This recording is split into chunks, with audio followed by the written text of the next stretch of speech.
para sa mga susunod na generasyon. Kaya, Marcos, alis dyan! Marcos, alis dyan! Marcos, alis dyan! May nagabito lahat sa inyo. Sino dito si Popeyes?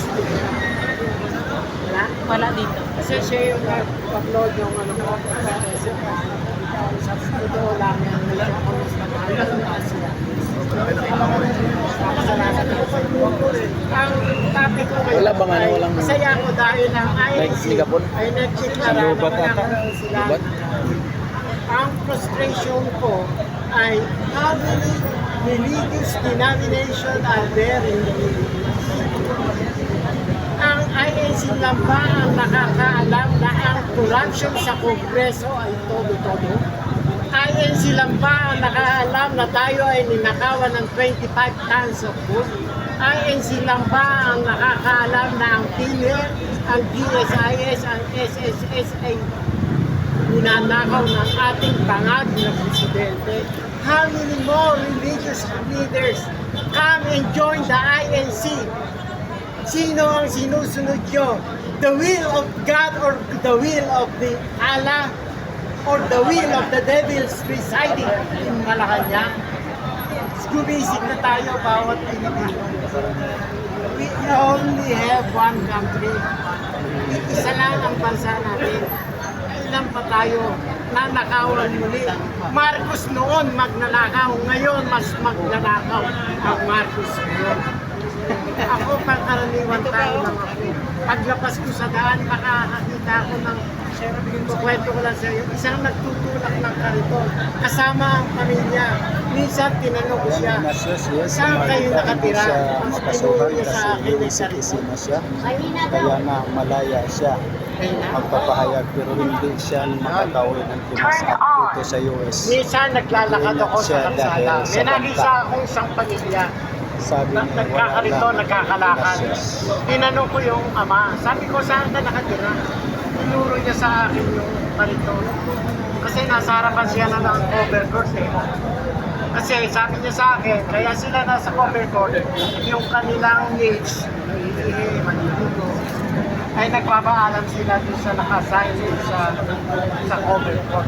Samantalang itong tao na ito, sabihin na natin, na kumikita ng 170 pesos sa isang araw, nangangalakan siya. Yung 70 pesos kung pangilili doon sa labas, yung 100 papasok niya sa isang tindahan na may resibo. Ang isang resibo sa tindahan may VAT po yan. Magkano ang VAT ng 100 pesos? 12 pesos.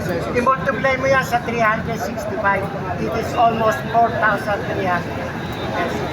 Itong pera ng to ng isang mama na walang nabubuhay sa kaniton, nanakawin pa sa Kongreso, nanakawin pa sa Senado.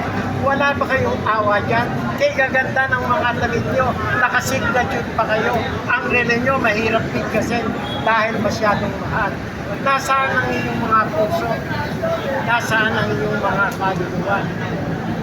Itong mamang ito na walang bahay na nangako ang ating presidente na 1 million houses na kanyang ipagagawa bago siya mahalan. Nasaan na ngayon yun?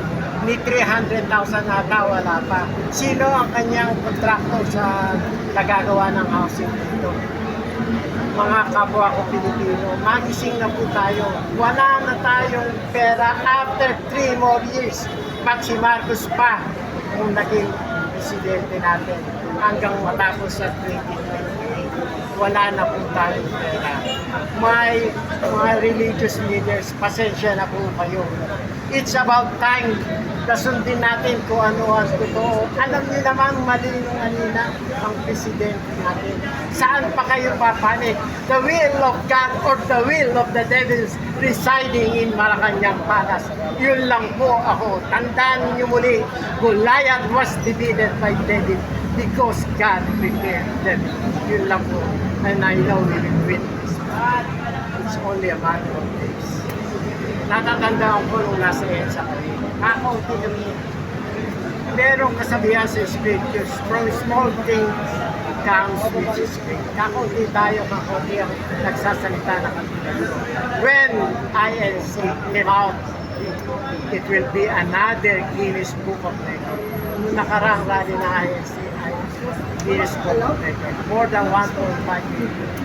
Siguro naman, in 2 million people coming out from their houses, matatauhan na si Bongbong. Bongbong Marcos, isa ka lang.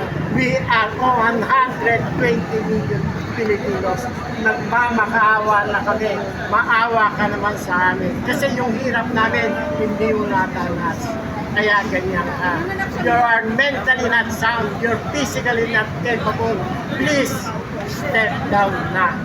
Kailangan ka na namin maawa ka na namin sa amin. Bigay mo sa isang successor na pwedeng maging presidente. You are not capable of being a president of this republic. We have only one country and we have to love it. Nandito na lang po. Maraming salamat sa we will win this fight. Gusto niyo